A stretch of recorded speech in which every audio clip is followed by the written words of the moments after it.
Assalamualaikum warahmatullahi wabarakatuh. Sahabat Islam di seluruh dunia, masjid adalah simbol suci, tempat bersujud, tempat air mata hamba tumpah kepada Tuhannya.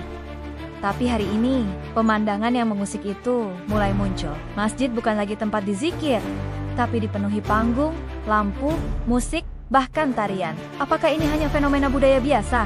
Atau ini benar-benar salah satu pertanda yang dulu telah disebutkan Nabi Muhammad sebagai tanda akhir zaman? Mari kita bongkar kebenarannya melalui sabda Nabi, pandangan para ulama, dan tanda-tanda kiamat yang mulai menjadi nyata di depan mata.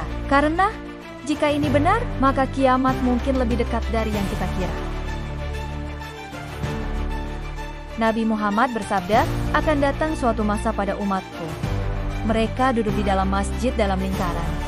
Namun dunia adalah pembicaraan mereka.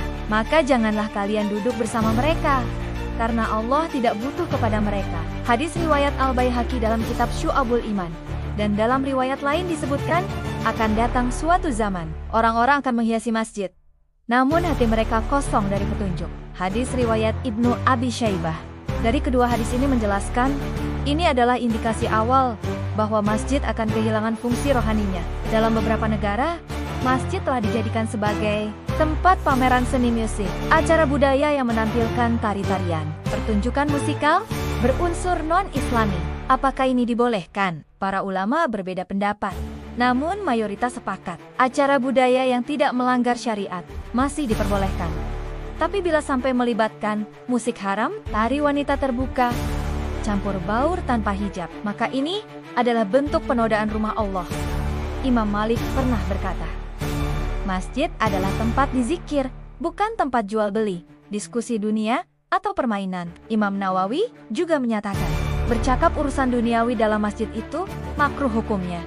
Bahkan bisa haram bila menjadikan masjid kehilangan kesuciannya. Imam Al-Ghazali dalam kitab Ihya Ulumuddin juga mengecam masuknya musik yang membangkitkan syahwat ke dalam ruang ibadah. Rasulullah bersabda, di antara tanda kiamat adalah munculnya alat-alat musik, dan orang-orang akan menganggapnya halal. Hadis riwayat Bukhari secara mu'alaq dan lengkap dalam Musnad Ahmad. Dalam banyak riwayat, masjid hanya dijadikan tempat formalitas. Orang berlomba-lomba membangun masjid yang megah, akan tetapi sepi dari zikir dan sholat.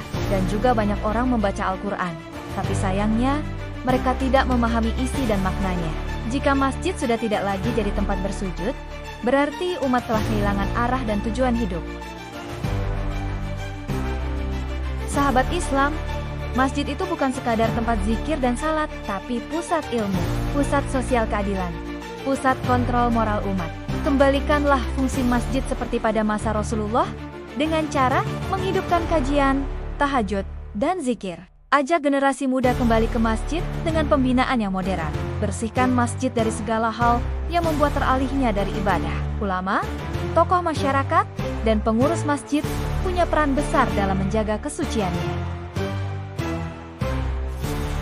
Sahabat Islam, hari ini mungkin kita menyaksikan tanda-tanda kecil dari sesuatu yang lebih besar. Tapi ingat, setiap tanda itu adalah peringatan.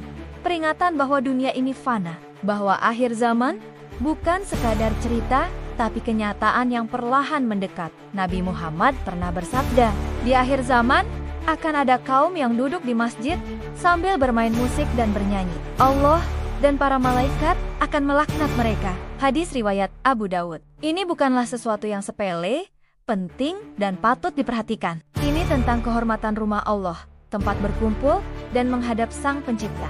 Kini, saatnya kita bertanya pada diri sendiri, apakah kita ingin jadi bagian dari umat yang menjaga, atau justru yang melalaikan? Apakah kita ingin masjid menjadi tempat petunjuk, atau panggung hiburan yang perlahan kehilangan cahaya iman? Semoga Allah menjaga hati kita, menjaga anak-anak kita, dan juga menjaga masjid-masjid kita dari fitnah akhir zaman. Jangan lupa like, share, dan sebarkan kebenaran. Bisa jadi, dengan satu klikmu, bisa menjadi sebab hidayah bagi orang lain. Sampai jumpa di video berikutnya, dengan ilmu, iman, dan cahaya kebenaran. Wassalamualaikum warahmatullahi wabarakatuh.